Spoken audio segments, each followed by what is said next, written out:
নমস্কার বন্ধুরা, আজকে আমরা এই ভিডিওতে আলোচনা করব সেন্ট্রাল গভর্নমেন্টের পক্ষ থেকে আমাদের দেশের শিক্ষার্থীদের জন্য কিন্তু একটি দুর্দান্ত প্রকল্প চালু করেছে। এই প্রকল্পের মাধ্যমে কিন্তু স্টুডেন্টরা 10 লক্ষ টাকার ঋণ নিতে পারবেন।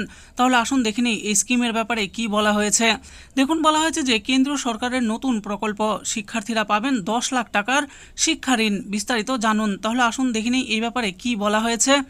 দেখুন, দেওয়া আছে যে নিউ সেন্ট্রাল গভর্নমেন্ট স্কিম 2024 সালের 23শে জুলাই কেন্দ্রীয় অর্থমন্ত্রী নির্মলা সীতারামন তৃতীয়বার মোদী সরকারের প্রথম বাজেট ঘোষণা করেন। এই বাজেটে শিক্ষার্থীদের জন্য একটি বিশেষ সুবিধা ঘোষণা করা হয়েছে, যাতে 10 লাখ টাকা পর্যন্ত শিক্ষা ঋণ মাত্র 3% সুদে পাবে শিক্ষার্থীরা। এই ঋণ কারা পাবে, কিভাবে পাবেন এবং কতজন শিক্ষার্থী এই সুবিধা পাবে তা বিস্তারিত জানানো হয়েছে। দেখুন, বলা হয়েছে কেন্দ্রীয় সরকারের শিক্ষা ঋণ ভাউচার স্কিম 2024-25 অর্থ বছরের বাজেটে শিক্ষা খাতে প্রায় 1.5 লাখ কোটি টাকা বরাদ্দ করা হয়েছে। বাজেট ঘোষণা করার সময় অর্থমন্ত্রী বলেন যে সরকার শিক্ষার্থীদের কর্মসংস্থান ও দক্ষতা বৃদ্ধিতে বেশি জোর দেবে, যার ফলে দেশে কর্মসংস্থান বৃদ্ধি পাবে এবং দক্ষ কর্মী তৈরি হবে। এজন্য শিক্ষার্থীদের শিক্ষা ও প্রশিক্ষণের জন্য 1.48 লাখ কোটি টাকা বরাদ্দ করা হয়েছে। আসুন এবার জেনে নেই ভাউচার স্কিম 2024-এর ব্যাপারে একটু বিস্তারিতভাবে। দেখুন, ঘোষণার তারিখ হলো 23শে জুলাই 2024। ঋণের পরিমাণ কত দেওয়া হবে? 10 লাখ টাকা পর্যন্ত। সুদের হার কত আছে এখানে? 3%। উদ্দেশ্য কি? কম সুদে আর্থিক সহায়তা প্রদান করা। লাভবান প্রার্থী কারা? সমস্ত ভারতীয় শিক্ষার্থী। অফিসিয়াল ওয়েবসাইট কি বলা হয়েছে? এখনও ঘোষণা করা হয়নি।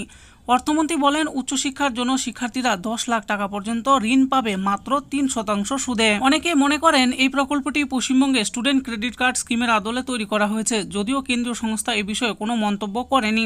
পশ্চিমবঙ্গের শিক্ষামন্ত্রী ইতিমধ্যেই এই নিয়ে মতামত প্রকাশ করেছেন। এই স্কিমের ব্যাপারে শিক্ষার্থী ও অভিভাবকদের প্রতিক্রিয়া কি? এই বাজেট ঘোষণার পর দেশের বিভিন্ন প্রান্ত থেকে শিক্ষার্থী এবং অভিভাবকদের মধ্যে উচ্ছ্বাস দেখা গিয়েছে।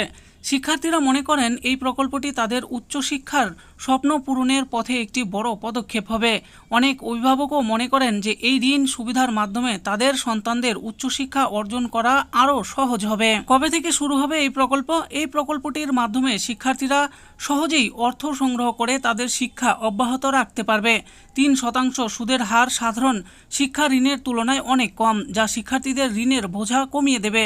যেহেতু এই প্রকল্প সম্পর্কে ইতিমধ্যেই ঘোষণা করা হয়েছে, তাই অনুমান করা হচ্ছে যে এটি চালু হতে আরও কিছুদিন সময় লাগতে পারে। 10 লাখ টাকার শিক্ষা ঋণ 3% সুদে দেওয়ার ঘোষণা শিক্ষার্থীদের জন্য একটি বড় সুযোগ। সরকার শীঘ্রই এই প্রকল্পের নাম ঘোষণা করবে। শিক্ষার্থীরা এই সুবিধা গ্রহণ করে উচ্চশিক্ষার জন্য আরও সহজে অর্থ সংগ্রহ করতে পারবে। শিক্ষার মান উন্নত করতে এবং দক্ষ কর্মী তৈরি করতে এই প্রকল্পটি গুরুত্বপূর্ণ ভূমিকা পালন করবে।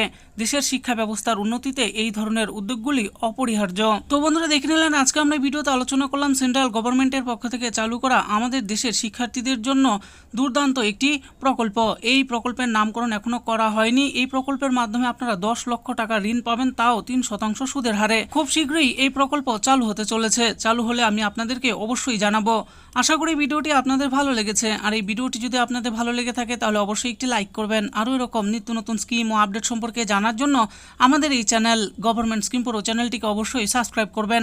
আর এই ভিডিওটি দেখার জন্য আপনাদের সকলকেই অসংখ্য ধন্যবাদ।